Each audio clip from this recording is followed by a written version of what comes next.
primaverales nos traen visitas a la radio y tenemos la visita del consejero escolar Ariel Rodríguez, a quien le damos los muy buenos días. Ariel, ¿cómo estás? Buenos días, Ezequiel, y bueno, buenos días a toda la audiencia, los oyentes que están ahí atentos. Bueno, en la jornada de ayer se ha publicado una gacetilla que tiene que ver con las escuelas rurales y obras que se van a estar llevando a cabo con este fondo compensatorio. ¿Nos puedes comentar un poquito sobre esta actividad? Así es. Bueno, nosotros venimos desarrollando desde la gestión, desde que hicimos la posesión del cargo, en un diagnóstico y un trabajo muy importante en todas las escuelas del distrito. Tenemos que tener en cuenta que tenemos 202 servicios educativos, 170 edificios que sostener, un promedio de 27.000 alumnos en todos los niveles y modalidades, una planta funcional de trabajadores y trabajadoras de la educación que ronda entre los 3.000 aproximadamente. Es un número muy importante y en este sentido venimos desarrollando mucho territorio, diálogo con los compañeros y compañeras que desarrollan, y de ahí en más trabajar en las necesidades que son muchas. Han sido abordadas hasta el momento más. Estamos en un promedio de superando ahí las 1.000 intervenciones que tienen que ver con mantenimientos menores y obras mayores dentro de lo que se compone la posibilidad que tiene el Consejo Escolar. Se trabajó muchísimo en lo que tiene que ver en aberturas, en mantenimientos de cañerías, órdenes cloacales. Bueno, es todo lo que necesita un edificio, sobre todo lo que tiene que ver reparaciones sanitarias, cubiertas, techos y luminaria. Hay escuelas que tienen muchísimos años y también muchísimo uso. Pensemos, y para contarle a la audiencia, que muchas de las escuelas tienen 3 turnos, comienzan su vida a las 6 de la mañana y son las 11 de la noche y todavía hay gente, donde promedian las más de 1.000 personas diarias, donde todos utilizan todas las instalaciones, y bueno, las escuelas se usan y sufren, ¿no? Y desde el Estado, en este Estado presente provincial que nos ha posibilitado y nos posibilita la acción concreta, temprana, inmediata, estamos pudiendo sostener y mejorar las instituciones, que no es menor, ¿no? No, y también las escuelas rurales. Actualmente en Olavarría, ¿cuántas escuelas rurales tenemos aproximadamente? Nosotros estamos en un promedio de unas 40 escuelas rurales, son muchas, entre urbanas y rurales, donde sostienen todo y que impactan en las localidades. También tenemos que comprender que el partido de Olavarría se compone por localidades, algunas están muy alejadas y parajes, y hay una actividad muy fuerte, ¿no? En la actividad de nuestros campos, de los hijos de los trabajadores y trabajadoras rurales, y para nosotros es fundamental llegar a cada espacio, a cada lugar. Bien, a ver, ¿cómo fue la vuelta post pandemia en estos establecimientos que prácticamente quedaron abandonados? Sí, en Decidia. Bueno, yo lo viví de adentro como maestro y como director, y luego me encuentro también en la nueva función desde otro lugar, ¿no? Con la responsabilidad de poner en marcha todo con un conjunto muy grande de compañeros y compañeras, y con una política provincial muy atenta. Fue muy complejo, digamos, no solamente poder trabajar en un montón de espacios donde lamentablemente se había interrumpido la cuestión de inversión tecnológica y de conectividad, como venía haciendo el Conectar Igualdad, y que cada institución pueda contar con equipamiento. Eso fue muy difícil. No hubiera sido lo mismo, hubiera sido mucho más fácil si ese programa no se hubiera interrumpido. Sí. ¿No? Y el trabajo que se hizo tenía dos cuestiones muy pragmáticas y esenciales: sostener y revincularse, y sostener ese vínculo con la escuela, con lo que adquiere en una comunidad rural, sobre todo el espacio escolar, que termina siendo el organizador y termina siendo la actividad, digamos, que en la cual confluyan las familias y se pueden comunicar, no solamente desde el conocimiento, sino donde se organizan un montón de actividades. Y esa tarea fue muy cuidada porque, bueno, se estableció a nivel nacional y provincial con el Ministerio de Salud y el Ministerio Educativo todos los protocolos y normativas para poder desarrollar. Y bueno, las escuelas dejaron de funcionar en lo que tiene que ver en su materia estructural, ¿no? Hemos comprobado que lo peor que nos puede pasar es que las instituciones dejen de funcionar, porque cuando devienen el tiempo y hay que ponerlas en funcionamiento otra vez, todo el sistema, que parece algo cotidiano, uno a veces no lo piensa, pero ya sea de encender un calefactor, una caldera, abrir una ventana, las aberturas, todo se deteriora, incluso cuando no se usa. Sí. Así que bueno, este año, y teniendo en cuenta con tu pregunta, con lo que tenía que venir con el devenir de la pandemia, el sistema provincial, por decisión del gobernador y con el Ministerio Alberto Celeone, ¿no? Dispusieron para todos los distritos, para los 135 distritos de la provincia de Buenos Aires, diferentes partidas que se venían, ya en el año 2020 también se habían aplicado, algo en el 2019, donde nos permitió, la verdad, establecer un modo de trabajo muy rápido. Nosotros empezamos con 20 millones a favor, sí, a principio de años, que no es un dato menor, donde tenía partidas muy específicas. En este caso fue techos y cubiertas, luminaria, reparaciones y colocación de esas luminarias, ¿no? Con una partida, la posibilidad de dotar a todas nuestras escuelas de matafuego en cuestiones de seguridad, la posibilidad de dotar a todas nuestras escuelas de sistemas de calefacción y mantenimiento, y algo muy importante que era la posibilidad de comprar y reponer todo lo que tiene que ver con aberturas y reparaciones sanitarias, que son los dos ejes más grandes los cuales las escuelas asiduamente todos los días tenemos llamados de emergencia o llamados necesarios. Eso nos permitió a nosotros, en un término de 4 meses, de que todas las escuelas estén funcionando en plena normalidad y seguridad, porque hay algo que nosotros tenemos que sostener. Tenemos un antecedente gravísimo, donde perdimos a 2 compañeros, a Sandra y Rubén, en el año 2018, en el distrito de Moreno, un distrito muy, muy golpeado y como en toda la provincia en aquel momento, por la desfinanciación, donde la política educativa dejó de invertir, y que claramente, bueno, eso trajo sus consecuencias, y todavía hasta hoy, digamos, cuando se interrumpe las políticas de inversión, bueno, eso en el devenir del tiempo cuesta mucho recuperarlo.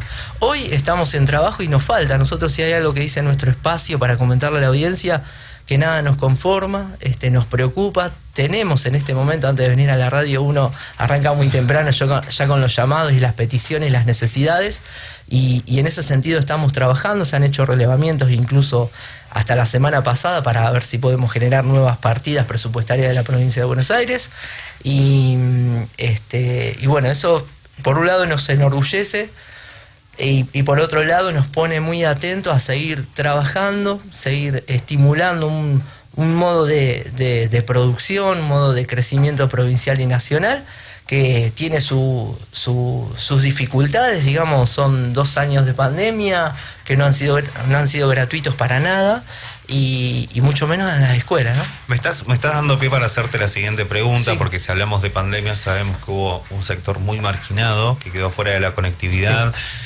donde tal vez en una casa había un solo celular y había Exacto. 4 hijos, y no se podía con todos.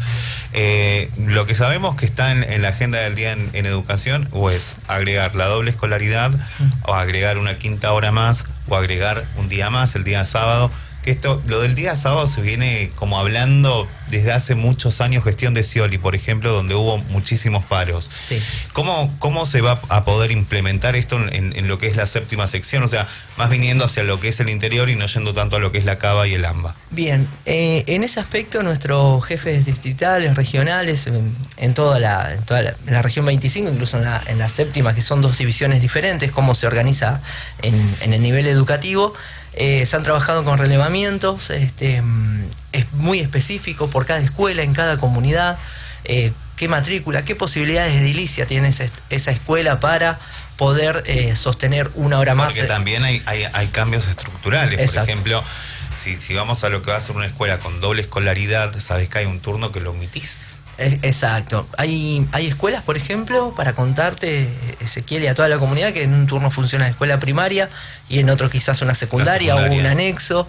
Bueno, hubo que hacer una serie de evaluaciones muy grandes en lo que tiene que ver cómo llegaban los estudiantes a la escuela, con qué transporte, qué cantidad horaria, qué cantidad de matrícula, dónde estaba ubicada, si pasa el colectivo, el servicio público de transporte, sí o no, si tenían comedor, qué tipo de comedor, si tenían solamente esa comunidad se atendía, en las escuelas está en el servicio alimentario escolar, en algunos se componen con un desayuno, otros con un desayuno y un almuerzo, otros solamente con una merienda, según una carga horaria.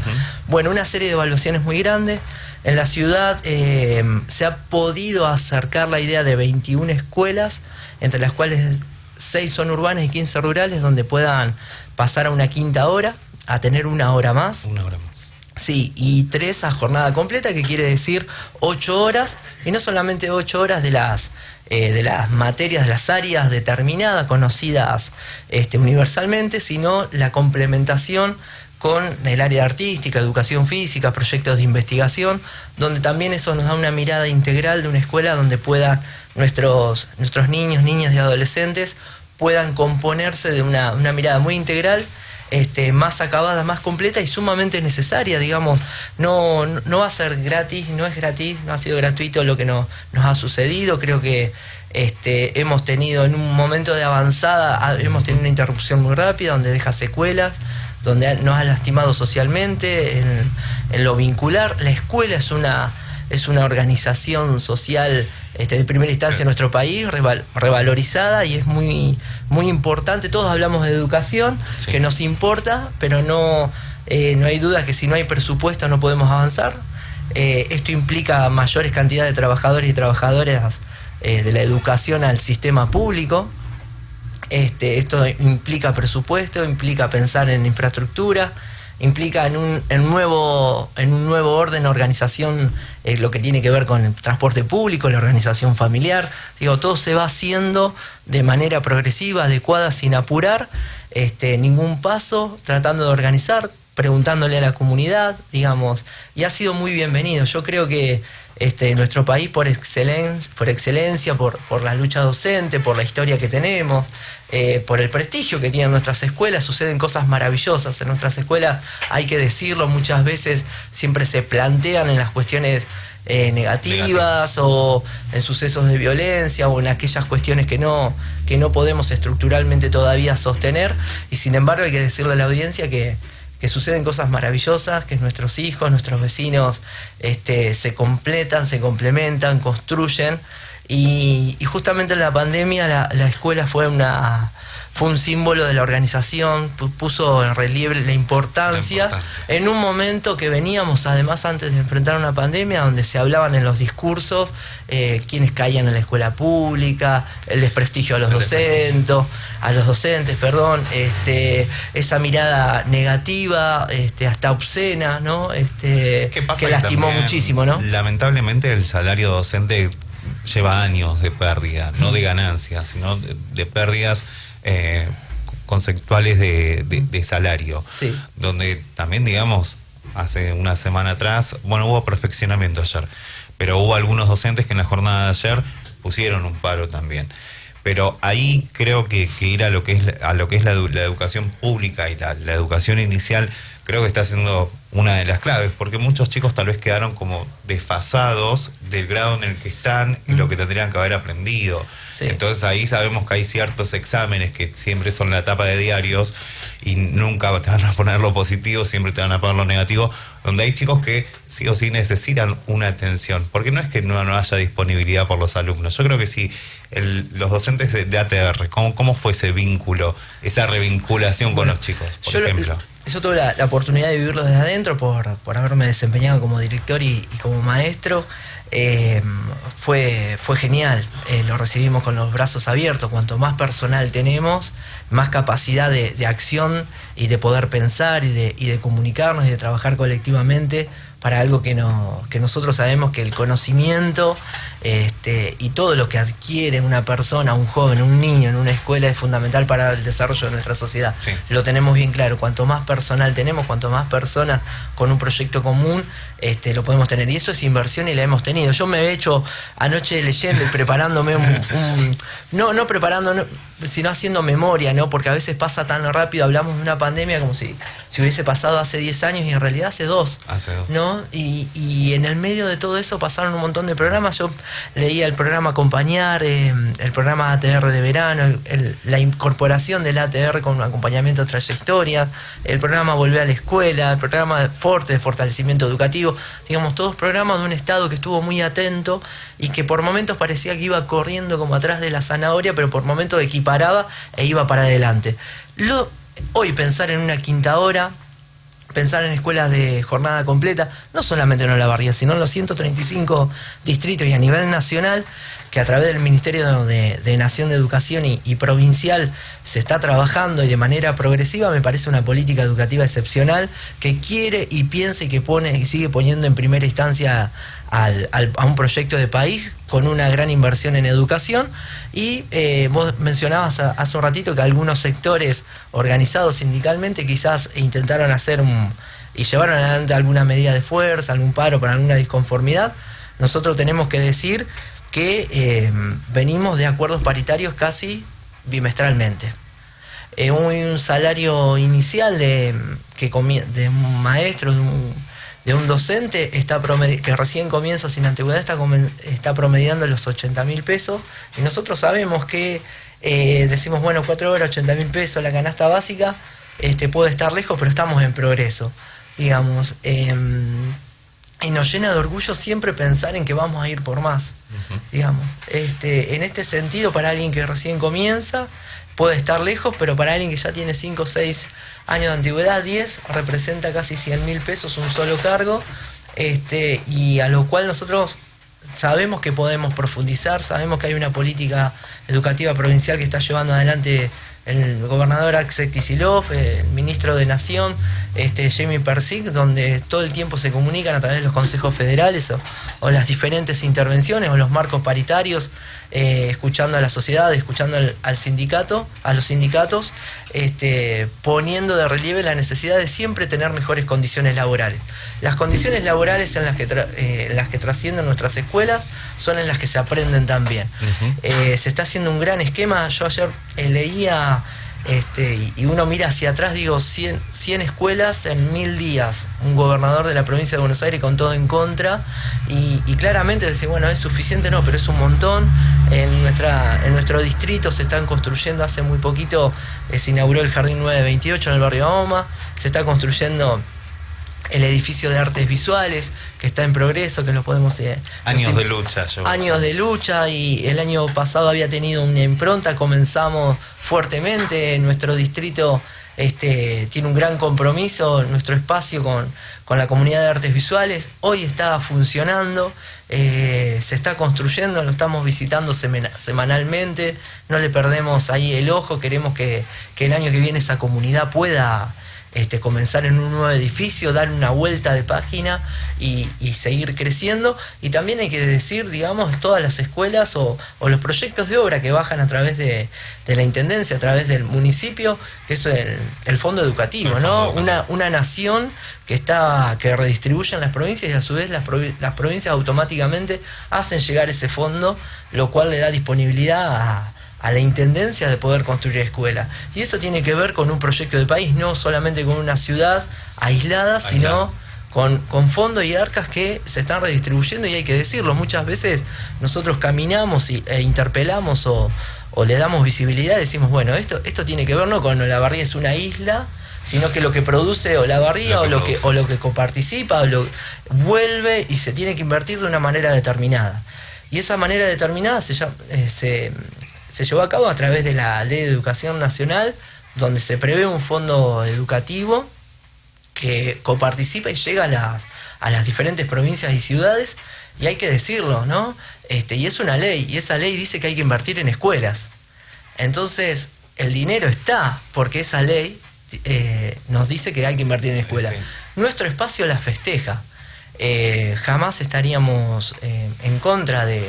Si no, quizás muchas veces lo que pensamos, digo, bueno, pensémoslo juntos, que es lo que nos está faltando, ¿no? En esta cuestión, digamos, como que lo podemos llegar a decir en lo que es la oposición y quienes gobiernan, ¿no? El municipio, en lo que tiene que ver con educación, se los vio como bastante en anclaje. Tal vez en un momento hubo así como unos cortocircuitos, pero en lo que tiene que ver con inversión para los establecimientos educativos los veo trabajar Sí.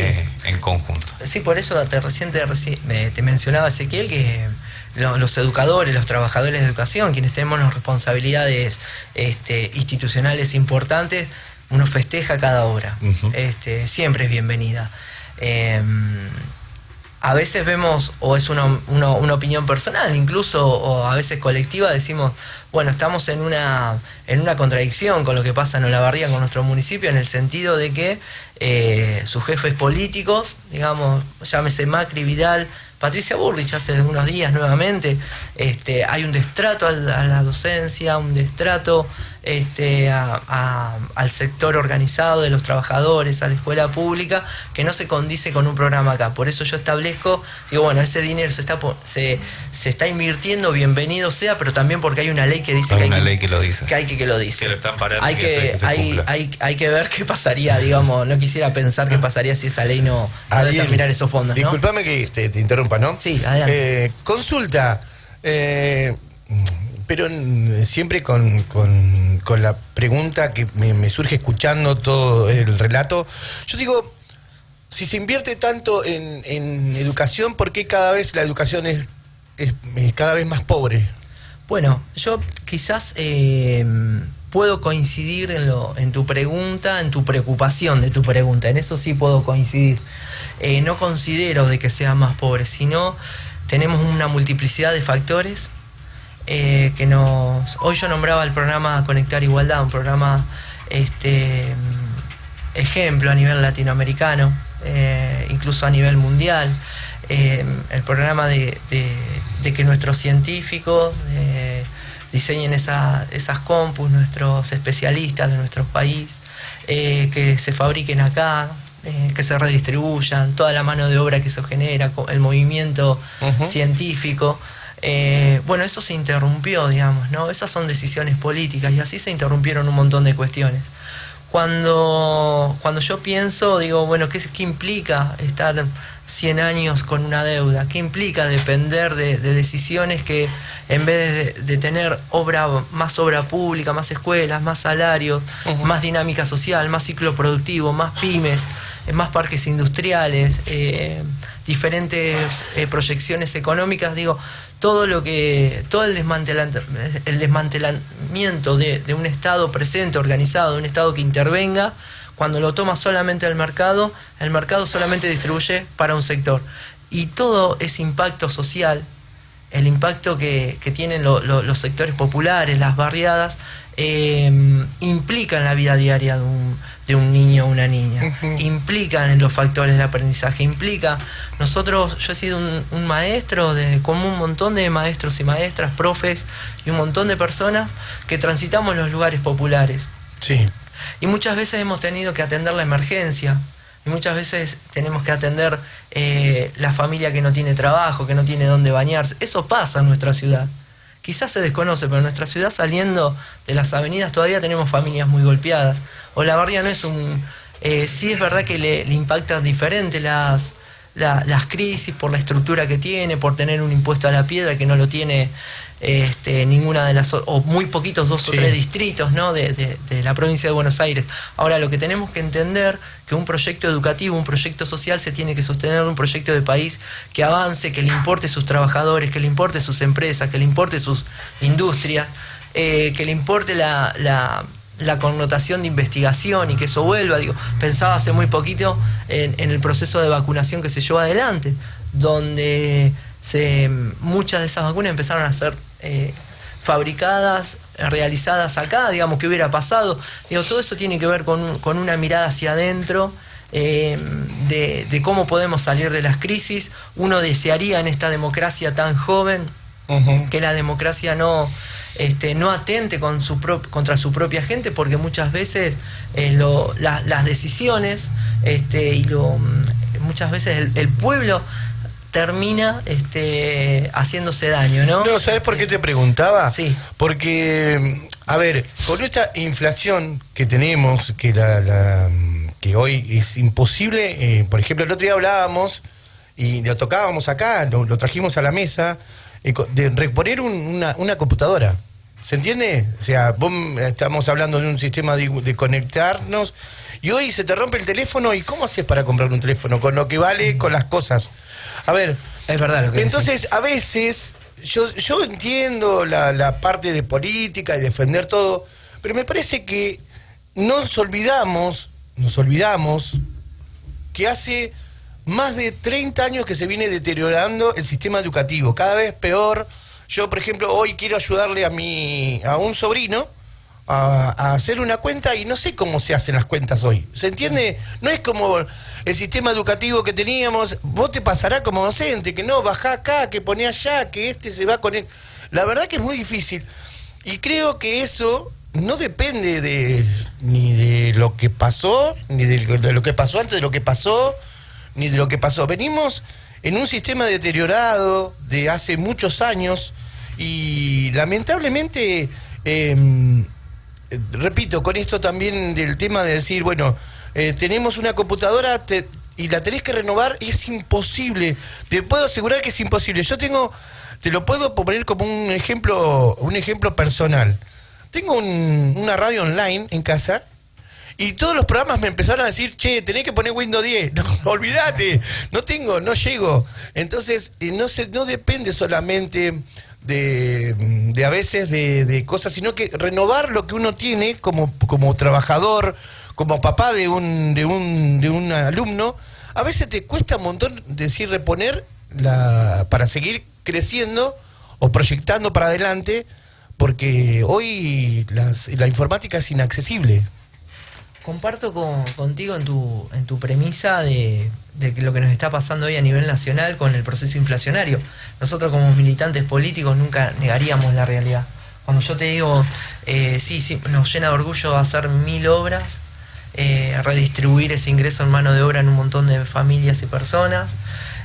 También nos preocupa lo que nos sucede en la macroeconomía, en un país muy golpeado, digamos, en un contexto mundial muy complejo, donde incluso los países de la región, si uno mira hacia el costado, tienen una complejidad muy grande, no solamente que nos pasa en Argentina, donde hay medidas recesivas y procesos recesivos a nivel mundial, incluso en los catalogados países de primer mundo, digo, ¿no? Argentina no es la excepción, nuestro país, nuestra ciudad no es la excepción de lo que nos sucede, lo cual nosotros también estamos muy preocupados y abonamos a un proyecto. Anoche muy tarde leía una nota donde no queda, es una mirada donde los sectores militantes, políticos, progresistas, los sectores populares, las organizaciones barriales, los sindicatos, me parece tenemos que ser capaces de construir una gran cohesión de acción política y de reformulación, donde seamos capaces de ponerle un límite a los formadores de precios, que seamos capaces de entender un entendimiento social, ideológico, político y de acción, de decir, bueno, vamos a pelear hasta acá, no solamente los formadores de precios, sino identificar cuáles son los monopolios y los oligopolios que todos los días nos manejan la góndola, que todos los días nos manejan el sistema de producción. De quiénes son esas 1000 familias ricas que determinan el destino de un montón de trabajadores y trabajadoras, de los cuales no somos todos, y donde necesitamos ir definitivamente a la consolidación de una patria que empieza a poner límites al sistema financiero, que empieza a poner límites a los que históricamente han sido ganadores y galardonados, porque en un momento el éxito social también se vendió en esas políticas, ¿no? En el emprendedurismo, el individualismo, en el sálvese quien pueda, en el proceso de resiliencia. Y eso es un país para pocos. Nosotros estamos dispuestos a dar esa lucha y esos debates. Creo que la organización social, popular, los organismos, todos los trabajadores, los de los medios de comunicación, fundamental, ¿no? ¿Qué sucede en el debate de los medios de comunicación para construir ese imaginario urgente de información concreta, donde muchas veces creemos que los gobiernos tienen los poderes y el poder está en otro lado? ¿no? Y entonces nosotros, eso también es parte de hacer escuela en cada ámbito que transitamos. La escuela no es solamente el edificio escolar, la maestra y el maestro con guardapolvo y los alumnos, sino que socialmente tenemos que tratar de construir una conciencia mucho más colectiva, donde podamos componernos de un montón de elementos para dar una disputa social, política y sobre todo económica, donde en un país tan rico podamos definitivamente distribuir la riqueza, ¿no? Hay que terminar con el sindicalismo patoteril. Como entraron ayer a una empresa, a las piñas, están en todos los medios, pero a veces no coincido tanto con el discurso de los medios hegemónicos, porque me parece que hoy la información pasa por un montón de cuestiones y de lados, y no tiene que ver con tanto. En los 70 había, la único que te decían, vos lo escuchabas los medios, pero hoy la gente, yo creo que ya tiene su opinión formada sobre qué es lo que quiere escuchar. Si vos querés escuchar que está todo mal, ponés TN, y si querés escuchar que estamos en Disney, ponés C5N. No, me parece que no pasa tanto. Por ahí hay redes sociales, hay teléfonos, hay Twitter, y la política se maneja mucho por Twitter. Sí, tal cual. Mira, yo no soy un mal usuario de Twitter, te debo confesar. Ni siquiera lo uso, mirá lo que te digo. No, sé que uno sabe que todas las redes sociales, como vos decís, componen un campo comunicativo, informático y también muy, muy rápido. Yo quizás me permito, no sé si desintir, complementar en el debate que estamos teniendo y llevando adelante para compartir con los oyentes. Digo, las nuevas tecnologías también están grabadas y sostenidas por diferentes plataformas que generan contenido, que están sostenidas también por un sistema de pauta, por un sistema de mercado. Yo no doy por terminado el debate, no creo que ni C5N sea Disney ni que TN sea lo peor, sí lo que creo que hay intereses cruzados muy fuertes que la opinión pública también genera, la opinión en los medios de tener 24 horas por los 7 días, diferentes líneas informativas. Cuando uno identifica las redes de dueños, de a quienes pertenecen cada medio, los entramados comunicacionales que tenemos, uno puede identificar rápidamente los posicionamientos, digamos, de uno. O hace un zapping o cambia de dial y la misma palabra se repite 30 veces. 30 veces por 24 horas. Bueno, eso cala muy hondo en el sentido, en la construcción del sentido del consciente colectivo del trabajador que está 9, 10, 12 horas laburando y prende un tele y cambia 3 veces de canal, escuchan la misma palabra y posiblemente, sin subestimar a esa persona, seguramente algo de esas palabras, sean ciertas o no, le va a quedar. Yo creo que nos tenemos que dar un debate de mayor responsabilidad. No creo que una cosa sea Disney, no creo que la otra cosa sea lo peor. Lo que creo es que en los últimos por lo menos 10 años uno identifica, a mí me pasa como docente, como papá, como compañero, como vecino, que está crujiendo muy fuerte un discurso de la no política, de atender más al mercado, de menos intervenciones, de que todo es lo mismo, y la verdad que lo tenemos que poner en crisis. Nosotros necesitamos poner en crisis la expresión, la libertad de expresión, hasta dónde se llega, y esto no tiene que ver con un debate de censurar opiniones, sino que tiene con un debate de construir un modo de comunicarnos mucho más sano, mucho más posible, donde realmente estén todas las voces. Yo no creo que estén todas las voces representadas en los medios de comunicación. Incluso anoche, intercambiando con Ezequiel, uno se alegra cuando lo que sucede, ¿no?, en nuestro microclima de los medios de comunicación local son muchas veces muy diferentes a lo que sucede en los medios hegemónicos, y que nuestras radios, que nuestros canales se preocupen, se interesen, nos den la voz para el debate y el intercambio es muy sano y es muy necesario, así que agradecerles, ¿no? No, por favor, nosotros lo que siempre tratamos con Ezequiel, lo pusimos como premisa, de que se escuchen todas las voces, porque nosotros no tenemos ningún interés nosotros queremos sacarle el jugo al entrevistado en todo lo que más se pueda, y que cuente su versión, nosotros preguntar, y siempre con buena leche, Nunca nunca pegando ni matando a nadie, porque no es la idea. Justamente es este debate, este ida y vuelta, esta cosa. Vos sabés que yo, posiblemente no te conozco recién ahora, vos sabés que yo ando por toda la barriga porque trabajo de otra cosa, ando de preventista, y te puedo asegurar que recorro todos los barrios, desde el Matadero hasta la Escuela 6, Dorrego, Piquelado, por toda la barriga, y lo veo, ¿no? Esta cosa de que de las necesidades, y lo que escucho en la calle siempre, a veces con la gente que trabaja, es el cansancio, el hartazgo de decir, loco, yo laburo, no llego a fin de mes, y hay gente que no hace, no trabaja y vive igual. Entonces, es un debate que la política se debe, posiblemente, la parte política, y hay veces que se desvía mucho la mirada en el otro, en lo que pasa con el otro lado, y la verdad que la gente está preocupada por otra cosa, que es justamente, loco, ¿cómo puede ser que uno trabajando se endeude? No puedes pagar los servicios porque encima ahora se van a encarecer, no llegas a fin de mes. Te doy un ejemplo, pavo. El aceite valía 90 pesos, hoy vale 180. Entonces sube el 100%, pero tu sueldo nunca sube el 100%. Una paritaria te la dan y en cuotas. Y a veces eso te genera una bronca. Y creo que ahí pasa. Vuelvo un poquito al principio. Coincidimos en la preocupación de los precios. Es un flagelo que nos está sucediendo. Yo te lo menciono como compañero, como militante, como vecino, como educador, digamos, en todos los lugares, como artista popular, como una persona que labura como todas o que estudia o que tiene sus diferentes actividades. Es una preocupación en la cual uno tiene que entender cómo es que llegamos a esta situación, digamos. Merece un análisis mucho más profundo, inmediato. Obviamente que la inmediatez de nuestros vecinos tiene que ver con quizás una insatisfacción, una queja, una preocupación. Nos está pasando en un país donde demanda trabajo, tenemos esa contrariedad también. Digo, bueno, estas son soluciones que lo tenemos que dar en el campo de la disputa política, de la toma de decisiones. Tomar decisiones tiene que ver muchas veces con un pueblo que esté dispuesto a enfrentar diferentes situaciones, acompañar diferentes iniciativas.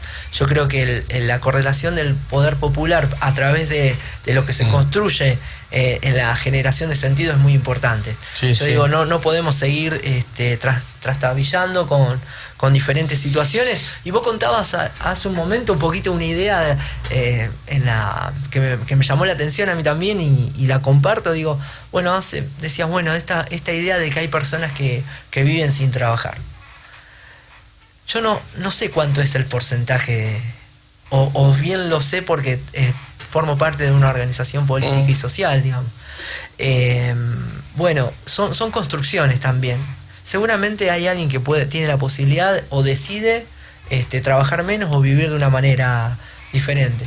El porcentaje es muy bajo de las personas, de esas supuestas personas que viven sin trabajar y que atienden a una idea de un programa social, no queda duda.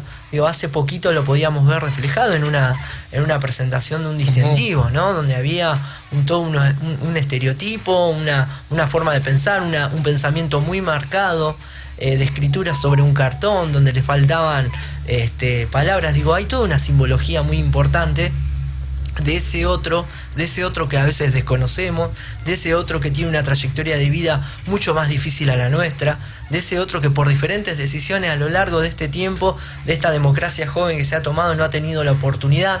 Digo, tenemos que pensar cómo traemos a ese otro, cómo lo podemos pensar, qué idea tenemos de esa persona que creemos que. Me parece que nos tenemos que dar la oportunidad de pensarlo. Y esa discusión hay que darlo en los marcos institucionales. Los marcos institucionales son nuestros jardines, las escuelas, las salitas, los hospitales, una radio, una sociedad de fomento.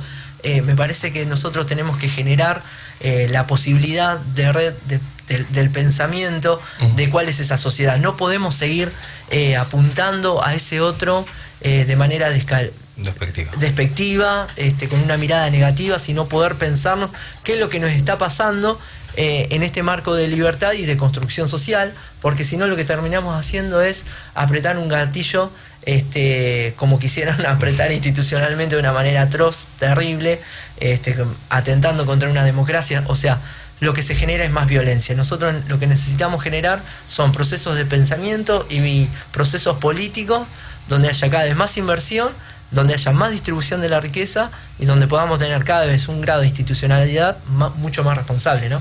Ariel Rodríguez, muchísimas gracias por... Te sacamos el jugo, bien, bien, le hicimos hablar un montón, amigo. Bueno, no, un placer. Muchas gracias por tu visita. 34 minutos de las 8 de la mañana, nos acomodamos para la siguiente entrevista. Tenemos 2 entrevistas, así que pedimos a los entrevistados que nos esperen un cachito. Los primeros sonidos del día.